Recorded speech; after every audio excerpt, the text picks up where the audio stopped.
மேற்கு வங்க மாநிலத்தில் ரயில் விபத்து நடைபெற்ற இடத்தில் மத்திய ரயில்வே அமைச்சர் அஸ்வினி வைஷ்ணவ் ஆய்வு செய்து வருகிறார். இதுகுறித்த கூடுதல் விவரங்களை செய்தியாளர் ரமேஷ்குமார் வழங்க கேட்கலாம். ரமேஷ்குமார், வணக்கம். தற்பொழுது ரயில் விபத்து நடைபெற்ற இடத்தில் மத்திய ரயில்வே துறை அமைச்சர் அஸ்வினி வைஷ்ணவ் ஆய்வு செய்து வருகிறார். அவருடன் யார் யாரெல்லாம் இருக்கின்றனர், அடுத்த கட்ட நடவடிக்கை என்ன, மீட்பு பணிகள் குறித்து முழு விவரங்களை சொல்லுங்க.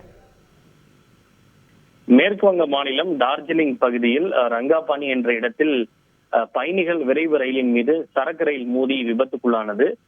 இதில் பயணிகள் விரைவு ரயிலின் 3 பெட்டிகள் தடம் புரண்டு விபத்துக்குள்ளானதில் 15 பேர் பலியாகி உள்ளனர்.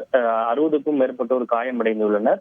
இந்த நிலையில் பிரதமர் மோடியின் உத்தரவுப்படி சம்பந்தப்பட்ட விபத்து நடைபெற்ற இடத்திற்கு தற்போது சென்றுள்ள ரயில்வே அமைச்சர் அஸ்வினி வைஷ்ணவ் விபத்து நடைபெற்ற இடத்தையும் பார்வையிட்டு வருவதோடு அங்கு நடைபெற்று வரக்கூடிய மீட்பு பணிகள், சீரமைப்பு நடவடிக்கை ஆகியவற்றை அவர் தற்போது அதிகாரிகளோடு ஆய்வு செய்து கேட்டறிந்து வருகின்றார்.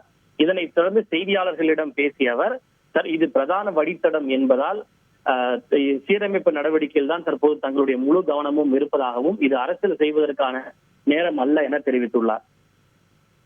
விரிவான தகவல்களுக்கு நன்றி ரமேஷ்குமார்.